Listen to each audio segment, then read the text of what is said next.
আসসালামু আলাইকুম প্রিয় চাকরিপ্রার্থী বন্ধুগণ, আমরা আন্তর্জাতিক এবং বাংলাদেশ বিষয়াবলীর মোট প্রায় 12,000 কোশ্চিন সিলেক্ট করেছি। আমরা এখন এশিয়ার ইতিহাস পেজ নাম্বার 2-তে আসছি। এরপরে আমরা পরের অংশে বাংলাদেশ বিষয়াবলী নিয়ে আলোচনা করব। অর্থাৎ প্রতিদিন আমরা বাংলাদেশ এবং আন্তর্জাতিক বিষয়াবলী একই ভিডিওতে আলোচনা করতে মনস্থ করেছি। তো যারা ইউটিউবে দেখছেন অবশ্যই সাবস্ক্রাইব করবেন, আর যারা ফেসবুকে দেখছেন অবশ্যই লাইক কমেন্ট শেয়ার করে পাশে থাকবেন। চলুন আমরা শুরু করি। আদমি পার্টি সম্প্রতি ভারতের কোন রাজ্যে সরকার গঠন করে বিশ্বে আলোড়ন তুলেছেন? এটি হচ্ছে পাঞ্জাব। তাজমহলের স্থপতিকে? এটি হচ্ছে মাস্টার ঈসা খান। তাজমহল কোন শতাব্দীতে তৈরি হয়েছিল? এটি হচ্ছে সপ্তদশ। যে মহিলার সমাধির উপর তাজমহল নির্মিত? এটি হচ্ছে মমতাজ। ঐতিহাসিক বাবরি মসজিদ ভারতের কোন প্রদেশের অন্তর্ভুক্ত ছিল? এটি ছিল উত্তরপ্রদেশ। কোন সালে ভারতে বাবরি মসজিদ ভাঙা হয়? এটি হচ্ছে 1992 সালে। কোন তারিখে বাবরি মসজিদ ধ্বংস করা হয়? এটি হচ্ছে 6 ডিসেম্বর 1992 সালে। বাবরি মসজিদ ভারতবর্ষের কোন শহরে অবস্থিত ছিল? এটি হচ্ছে অযোধ্যা।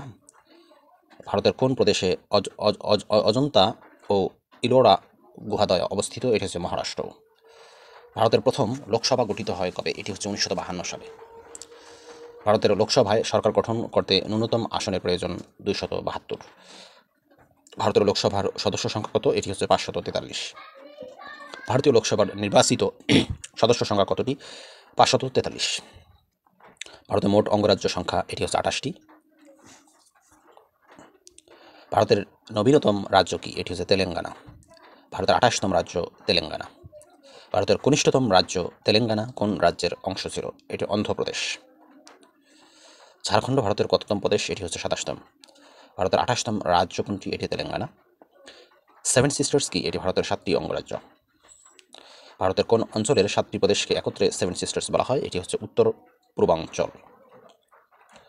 সেভেন সিস্টার্স কোন দেশে অবস্থিত? ভারতে অবস্থিত।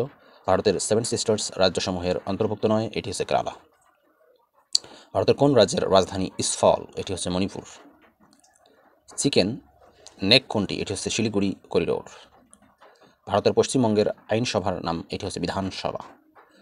কখনো ভারতবর্ষের প্রধানমন্ত্রী ছিলেন না জ্যোতি বসু, তবে দেবগৌড়া মহারাজি মরারজি দেশাই এবং লাল বাহাদুর শাস্ত্রী এগুলো ভারতের প্রধানমন্ত্রী ছিলেন। ভারতের প্রথম রাষ্ট্রপতি কে ছিলেন? এটি হচ্ছে রাজেন্দ্র প্রসাদ। ভারতের প্রথম নারী রাষ্ট্রপতি কে ছিলেন? এটি হচ্ছে প্রতিভা পাতিল।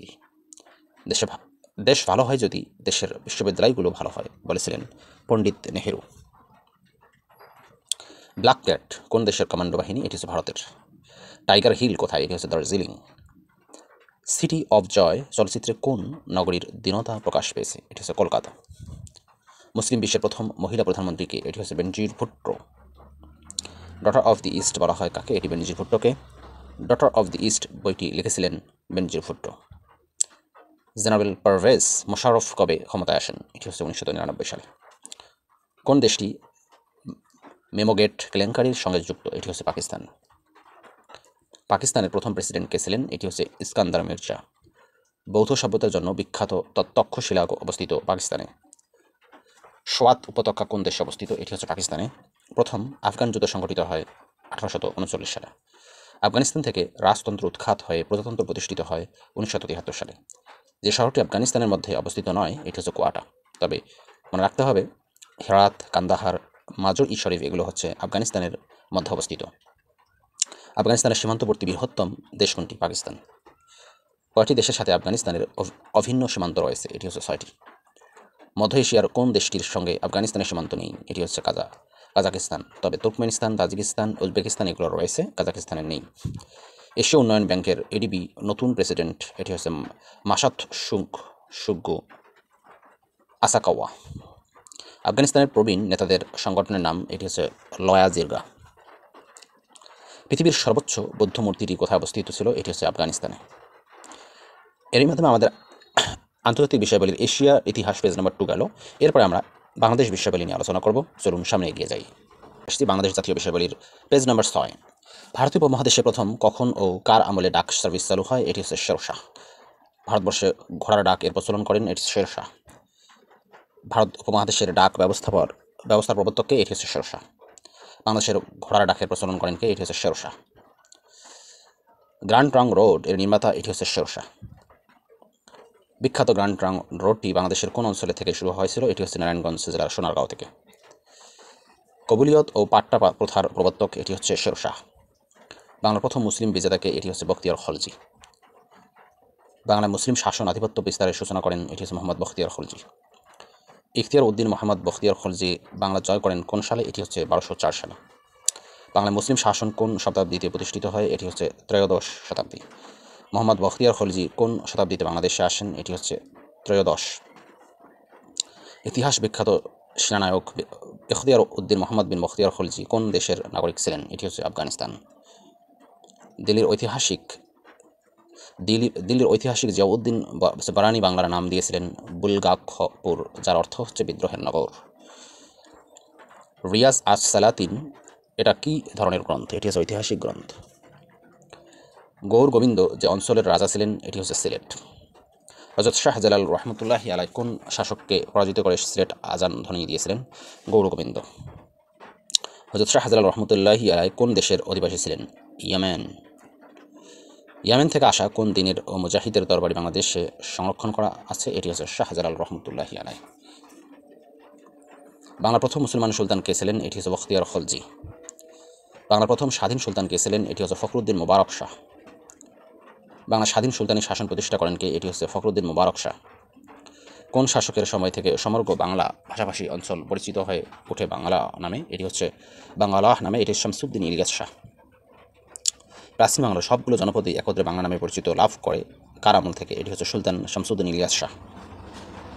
উপাধি গ্রহণের মধ্যে দিয়ে বাঙালিদেরও রাষ্ট্রীয় পরিচয় তুলে ধরেন যে শাসক, তার নাম হচ্ছে ইলিয়াস শাহ। শাহী বাঙ্গালাহ অথবা শাহী বাঙ্গালিয়ান বাংলার কোন মুসলিম সুলতানাতে উপাধি ছিল? এটি হচ্ছে শামসুদ্দিন ইলিয়াস শাহ। বাঙ্গালাহ নামের প্রচলন করেন এটি হচ্ছে ইলিয়াস শাহ। বাংলার প্রথম জনককে? এটি হচ্ছে শামসুদ্দিন ইলিয়াস শাহ। কবি হাফিজকে বাংলাদেশের আমন্ত্রণ জানিয়েছিলেন কোন নৃপতি? এটি হচ্ছে গিয়াসউদ্দিন আজম শাহ। ইরানের কবি হাফিজের সাথে পত্রালাপ হয়েছিল বাংলার কোন সুলতানের? এটি হচ্ছে গিয়াসউদ্দিন আজম শাহ। সুলতানি আমলে বাংলার রাজধানীর নাম কি? এটি হচ্ছে গৌড়। সুলতানি আমলে কোন আমলে বাংলা গজল ও সুফি সাহিত্য সৃষ্টি হয়? এটি হচ্ছে হুসাইন শাহী।